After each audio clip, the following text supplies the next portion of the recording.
औज़ुबिल्लाहि बिस्मिल्लाहिर्रहमानिर्रहीम अस्सलाम वालेकुम व्यूअर्स। अच्छा व्यूअर्स, आज की वीडियो हम डिस्कस करेंगे कि इंजन मिसिंग की वजूहात और इंजन मिसिंग के नुकसानात। इंजन मिसिंग की वजूहात और इंजन मिसिंग के नुकसानात पर जाने से पहले हमें ये जानना ज़रूरी है कि इंजन मिसिंग आखिर चीज़ क्या है।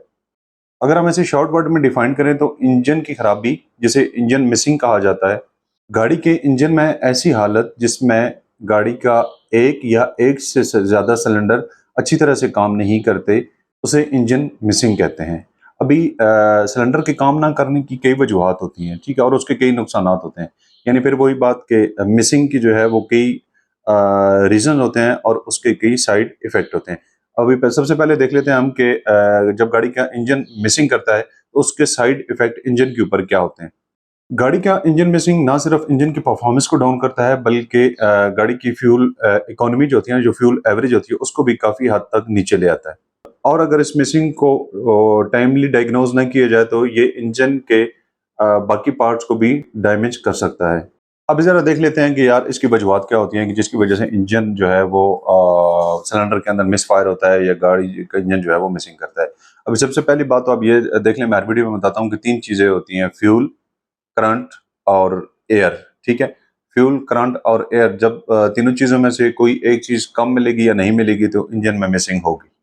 अब इन तीनों चीज़ों में से जब कोई चीज़ भी कम किस तरह मिल सकती है या नहीं किस तरह मिल सकती, इन तीनों चीज़ों की स्टार्ट से लेके एंड तक हम देखेंगे और हर चीज़ को डीपली इस वीडियो में डिस्कस करेंगे। नंबर 1 पे जो रीज़न है उसे हम देख लेते हैं, गाड़ी का फ्यूल। जब भी गाड़ी के सिलेंडर के अंदर फ्यूल रिक्वायर्ड क्वांटिटी से कम मिलेगा या नहीं मिलेगा, किसी एक सिलेंडर में भी, तो उस इंजन में मिसिंग होगी।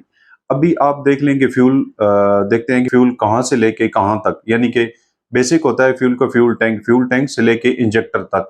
फ्यूल टैंक से लेके इंजेक्टर तक क्या-क्या रीज़न्स हो सकते हैं जिनकी वजह से फ्यूल जो है वो लो क्वांटिटी में जा सकता है या उसमें स्टॉप हो सकता है। सबसे पहले चलते हैं फ्यूल टैंक की तरफ। तो इसमें ज़रा देख लेते हैं कि फ्यूल टैंक में लगा होता है जनाब आपकी गाड़ी का फ्यूल पंप। फ्यूल पंप जो है वो फ्यूल टैंक से फ्यूल को उठा के इंजेक्टर तक पहुँचाता है।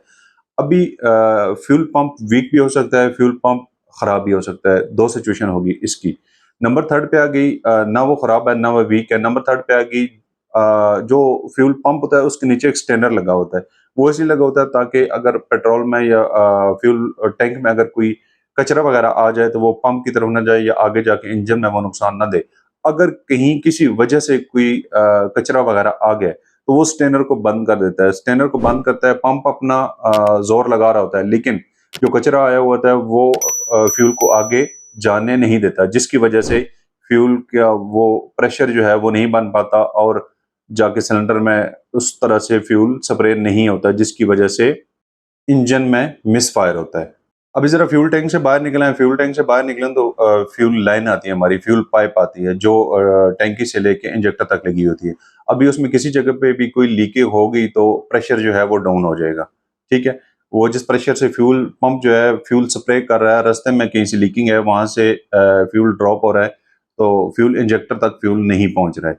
नंबर 3 पे आ गया हमारे पास इंजेक्टर। इंजेक्टर किसी वजह से भी कोई उसमें फ़ॉल्ट आ जाता है, वो फ्यूल अच्छी तरह से स्प्रे नहीं करता, तो इसकी वजह से भी गाड़ी में मिसफायर होगा। यहाँ तक तो हो गया फ्यूल।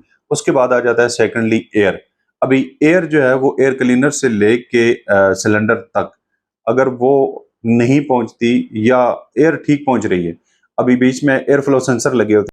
ज़्यादा एयर फ्लो सेंसर में डस्ट वगैरह आ जाए तो उसकी वजह से भी वो वर्किंग सही नहीं करता। जब वो वर्किंग एयर फ्लो सेंसर सही नहीं करेगा, तो वो ईसीयू को सिग्नल अच्छी तरह से नहीं दे पाएगा। जब ईसीयू को सिग्नल अच्छी तरह से नहीं मिलेगा, तो वो सिलेंडर में एयर और फ्यूल की जो रिक्वायर्ड पैटर्न है, यानी कि जितनी क्वांटिटी रिक्वायर्ड है, तो वो उसके मुताबिक वो फ्यूल स्प्रे नहीं कर सकेगा, जिसकी वजह से डिस्टर्बेंस होगी और इंजन में मिसफायर होगा। यानी कि जितना फ्यूल चाहिए होता है उतना फ्यूल नहीं मिलेगा, जितनी एयर चाहिए होती है उतनी एयर नहीं मिलेगी, क्योंकि सेंसर का काम है उधर से मैसेज उठाना, मैसेज उठा के ईसीयू को फॉरवर्ड कर देना।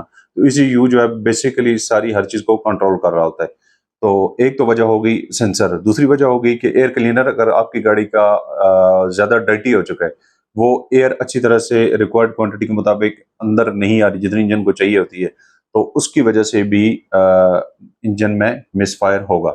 और इसके अलावा अगर वैक्यूम किसी जगह से लीक है, तब भी वो एयर जो है पूरी नहीं मिल सकेगी सिलेंडर को।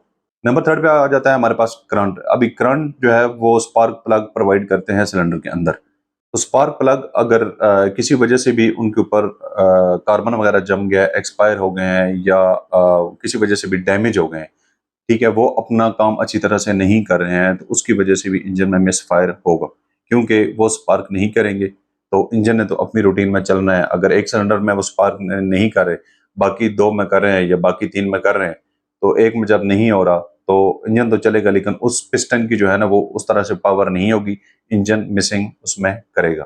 अभी करंट की स्टार्टिंग होती है बैटरी से लेके स्पार्क प्लग तक, यानी कि दरमियान में जो कनेक्शन है, ऊपर एक इग्निशन कॉइल्स लगी हुई हैं और इग्निशन कॉइल्स के पीछे जो वायर्स जा रही हैं, बैटरी से जो लीड आउट हो रही है, बैटरी के वोल्टेज बहुत वेरिएबल होते हैं इसके लिए। अगर आपकी बैटरी के वोल्टेज डाउन है, ठीक है, आपकी गाड़ी की बैटरी वीक है, तो उससे भी आपकी गाड़ी में के इंजन में मिस फायर होगा। उसकी बेसिक वजह यह है कि जो इंजन को रिक्वायर्ड करंट होता है वो करंट प्रोवाइड नहीं कर सकती है वो बैटरी, जिसकी वजह से इंजन में मिस फायर होता है। अभी इसके अलावा हमारे पास मैकेनिकल भी इशू आ जाते हैं जिनकी वजह से इंजन में मिस फायर होता है। उनमें नंबर वन पे हमारे पास आता है लो कंप्रेशन। लो कंप्रेशन जब होता है तो उसकी वजह से भी इंजन मिस फायर करता है। अगर किसी भी सिलेंडर का कंप्रेशन जो है वो लो हो जाता है रॉन्ग पिस्टन रिंग की वजह से, तो कंबंशन प्रॉपर नहीं हो सकता, जिसकी वजह से इंजन में मिस फायर होता है। इससे हटके नंबर सेकंड पे हमारे पास आ जाता है जनाब टाइमिंग बेल्ट। टाइमिंग बेल्ट की वजह से भी ये इशू क्रिएट हो सकता है। अगर केम शाफ्ट टाइमिंग जो है वो ऑफ हो जाती है और वॉल टाइमिंग जो है वो गलत हो जाती है, तो इसके नतीजे में या तो इंजन जो है वो मिस फायर करेगा या इंजन स्टार्ट ही नहीं होगा। नेक्स्ट हमारे पास आ जाते हैं कुछ सेंसर, जिन सेंसर की वजह से या जिन सेंसरों को डैमेज होने की वजह से या अच्छी तरह से काम ना करने की वजह से इंजन में मिस फायर होता है। उनमें क्रैंक शाफ्ट सेंसर आ जाता है, कैम शाफ्ट सेंसर आ जाता है। अगर ये दोनों सेंसर जो हैं ये किसी भी वजह से इनकरेक्ट डाटा ईसीयू को दें, सेम उसी तरह जिस तरह मैंने आपको बताया था कि एयर फ्लो सेंसर जो है वो इनकरेक्ट डाटा जब प्रोवाइड करे ईसीयू को, तो ये दोनों सेंसर भी जो है ये किसी भी वजह से इनकरेक्ट जब डाटा ईसीयू को प्रोवाइड करते हैं, तो ईसीयू जो होता है वो रॉन्ग टाइमिंग पे फ्यूल इंजेक्ट करवाता है। जब रॉन्ग टाइमिंग पे फ्यूल इंजेक्ट होता है तो इंजन में मिस फायर क्रिएट होता है। हमारे पास जो पॉइंट आ जाता है वो ईसीयू। अभी देखिए सेंसर जब डैमेज हो सकते हैं तो ईसीयू में भी कोई इशू आ सकता है। तो ईसीयू में कोई भी किसी जगह पे अगर टेक्निकली कोई इशू आ गया है तो वो ईसीयू अच्छी तरह से काम नहीं करेगा। बेसिक ईसीयू जो होता है ना वो कंट्रोल कर रहा होता है हर चीज को। तमाम तरह से हर जगह पे जो सेंसर लगे होते हैं ना इंजन में, वो तमाम तर अपना अपनी चीज, फॉर एग्जांपल एक एयर का सेंसर है तो वो एयर की क्वांटिटी बता रहा है, अगर वो एक फ्यूल का लगा हुआ तो वो फ्यूल को बता रहा है, यानी कि हर जगह से केम शाफ्ट वाला हर सेंसर जो है वो मैसेज फॉरवर्ड कर रहा होता है ईसीयू को।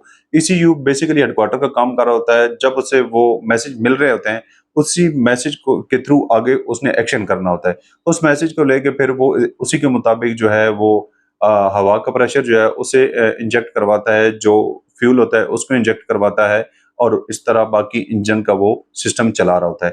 तो जब सेंसर में इशू आ सकता है तो ईसीयू में कोई इशू आ सकता है। अगर ईसीयू में कोई इशू आ गए किसी वजह से, वो अच्छी तरह से काम नहीं कर रहा, तब वो सेम कंडीशन हो जाएगी, यानी कि इंजन में मिस फायर होगा। यानी कि मिस फायर बेसिक जब एयर और फ्यूल का मिक्सचर अच्छी तरह से किसी वजह से भी नहीं होगा तो वो गाड़ी के इंजन में मिस फायर होगा।